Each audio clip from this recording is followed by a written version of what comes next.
Hi, I got a message for you today. I end up talking to Lisa this morning, and she loaded me with some good food. So, yeah, God reminded her of a message, of an example, to share it to me that He gave her like a week ago.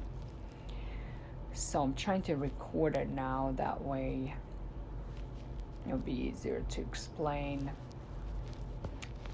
and put it all out for you. How many times we might notice or think that all this cleaning we went through, all these demons we got cleaned out of our bodies, that maybe are not noticeable or maybe made no difference. We might think, I've thought, like, what did it do? Is it really working? Are we actually doing things? And God gave her to share with us. So, let's see, a resident moved out of Delta that lived next to us. And who noticed him leaving? Us as a neighbor maybe noticed, but not many people noticed him. Let's see, a bank maybe noticed him more because his checks don't come in anymore, or IGA noticed him more because he doesn't come and shop, and cashiers notice customers, especially in a city like this. It's not so big. Or another example, when it's a restaurant closed down, more people will notice them, especially those that do go to the restaurants. We might notice, but let's see, like our parents, they would notice. Again, not everybody notice restaurant. How about IGA? IGA will be noticed more because this is the only store there is. Here and there, even if people go shop for big purchases to Fairbanks, they still come and grab milk in IGA, and so pretty much everybody will notice IGA. Because let's see, you might not notice your anxiety as much as you would notice depression. And Esther's heart, when God healed her, she noticed, we knew because she told us, because it made a difference in her job. She can concentrate. And things like this. And people that move out of the Delta, they will notice, it will make a difference for us. Let's see, more, if nobody moved in, more food is available for us. Or let's see, schools, more room is available if the kid played soccer, available for another student to play soccer. But otherwise, it's not really might make a difference. But it does. It actually clears out your mind for positivity, for clarity, to hear God more. I remember when God would lead us or walk us through healing, my ears were popping. when witchcraft was leaving, my nose bled. Things would pop out of people. Like Lisa would have some witchcraft fall out of her through the bottom too. I don't know if Esther wanted to share. She just had something fall out. So witchcraft falls out. And then what else do we feel? Through our understanding, through our beliefs, it changes. It gives us clarity. And it's a way to get closer to God and realize your calling that God has for you, and you start doing your work. Now you're not just sitting on a fence, that just following the Bible and religion, thinking you go to church, sitting at the pews, you will be saved. You will just follow the Bible but not know God, think you can just come to God and say, how do you not know me, God, if I did this and that? And he keeps repeating himself in the Bible, I never knew you. Because just because you read a Bible, yes, Bible is written by the Holy Ghost, by the Spirit, not just a regular book like we read books. Let's see, I read so many Robert Kiyosaki books, and just because I read and understood what he's talking about and tried to follow, doesn't mean now we have personal relationship with him, doesn't mean he even noticed me, doesn't mean he even knows me. He doesn't know me unless I somehow got in contact with him, wrote a letter, or I made a difference. Maybe I opened a business that I got noticed. Otherwise, I'm not noticed. And just because people wrote a books and now they deliver his books to the stores, the store managers, they sell me the book. That doesn't mean now God knows me. Just because I take his Bible and I read, he magically just knows me. Once you get cleaned out and you start doing your work, he notices you then. That, wow, now who is this person? So that's how another example could be Donald Trump. Just because he is a president doesn't mean he knows everyone. He has workers under him. Same God. He has angels that are different levels close to the earth. There's a certain angels that deliver prayers or answers our prayers on behalf of God. Doesn't mean God has personal contact with you if you never really got in contact with him. Like, Trump doesn't know me. And just because we see on a Facebook his messages like on behalf of him, that's not necessarily he writes and answers all of this. It's most likely his messengers. He has workers. Can you imagine? That's all he would be doing all day when he has more important things. Can you imagine God would be just answering prayers when he has more important things up there? That's how you could be getting prayers answered, your little prayers answered, and thinking that God is personally talking to you if you never really got cleaned out, never really got close to him. Yeah. God is not a self-employee. He has workers under him. self-employed, I don't know who came up with this. Like Lisa said, God doesn't run as a self-employed. Even demons, they work as a corporation. Where did people get all this?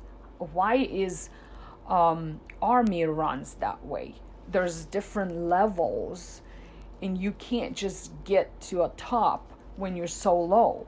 Why do people try to achieve to next level, be higher, be allowed to do more things, have more open doors for them? Because even us, we want to work as a team, as a family. If you're self-employed, then you figure things out on your own. You can't learn from someone over as a leader. And if you want to be a leader, you submit under who's over and then lead who's under you. But before you lead, you need to learn to follow. Otherwise, how would you know? Then you have issue with communication. Look how God created our eyes. Some are brown, others are green and blue. He molded your eyes. He wasn't lazy enough to mold you so you could share things with others. We need to be patient. Just yelling at someone thinking they will understand will only scare and push them away. That's not leadership. We need to learn to lead by following, by learning, by teaching. Otherwise, you're selfish and you are on your own. But we need to grow as a team the way God showed how one person was in a cage. God opened him, he molded him, he prepared him, like even his disciples. And then he teaches them to teach others. And you think his disciples didn't end up training others? Jesus could have just come and do all this by himself. No, he only came as an example so his disciples could do that.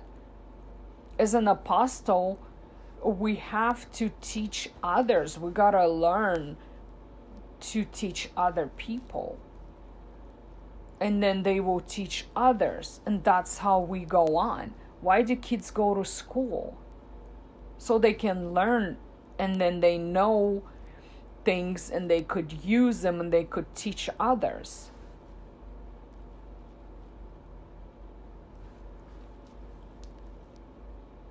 Many things, like I already shared, things that God pushed me and molded me into it, is not something I actually liked.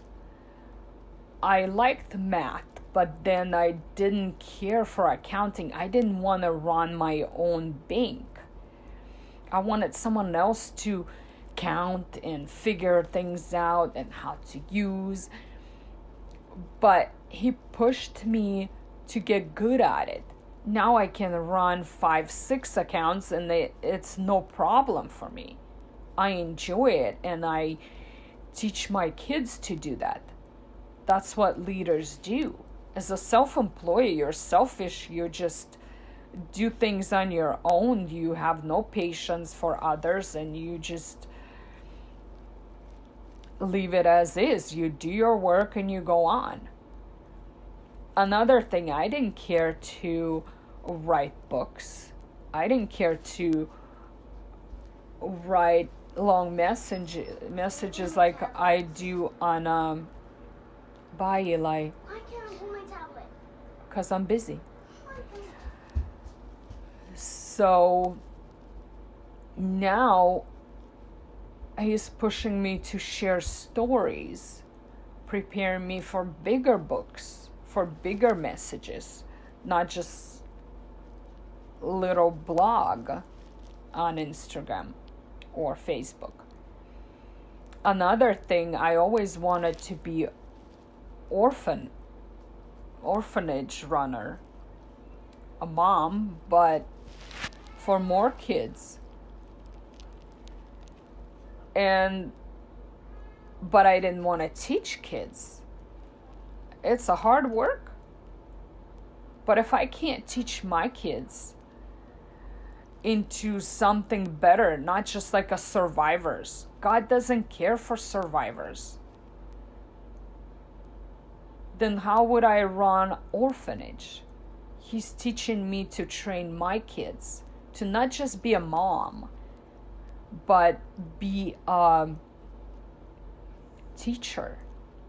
God showed that our mom doesn't have any expensive jewelry because she was just being as a mom, thinking that as a mom she doesn't even have to dig in Bible, know her calling, none of this. God showed that she has nothing expensive, nothing important that is precious, that is important from generation to generation. She has nothing to share that, let's see, her great grandma gave her in a spiritual. So yeah, that's how we learn. And that's what God was teaching me, that things I'm interested takes time to learn and takes time to mold and is important to grow as important people. We could be survivors but God chose only David. They all can say, oh, we all survived. Goliath didn't kill us. But God says, I don't need just the survivors. I only chose David. Do you want to be chosen like a David? Because as a sperm, you fought to be born. You fought to be molded into a person right now. Are you going to give up now as a self-employee? Or are you going to be running a business? You're going to run corporation. It starts with your kids. Not just yelling and have somebody else afterwards fixing them because you hurt them, because you messed them up, because now they need inner healing. Is that the kind of parents we gonna be? Or are we gonna be leaders? Being a parent is already being a leader. Have wife under you and kids? That's taking leadership, patience. Or are you just gonna be slapping them around, yelling at them, throwing them out? Then you're fired. Nobody needs a parent like that. God doesn't need people like this. As an apostle, we need to do work, preaching, sharing, caring. When people were debating disciples of God, they were debating saying, oh, I'm going to be the boss. When Jesus leaves, I'm going to be the leader. And God says, oh, if you're the leader, then you're going to wash their feet. You're going to take care of them first. So as a leaders, we're all leaders. God wants us to grow into leaders. To be freed from that cage and go and start opening all these cages so more people can come out. So now these people that came out, they can open other cages. When you open cages, you lead, you teach, you explain. You practice. We started practice on our parents, on our siblings. We maybe were rough and rude, but we practiced. And then we became better. Patient with that, more strict with that, That's how we learn and build our discernment.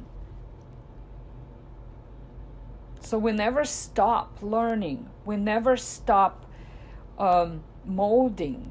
We never stop getting more cleaned out. There may be other unclean spirits we need to get freed of. Some things that we open those opens the door to set us free from this spirit. It takes time.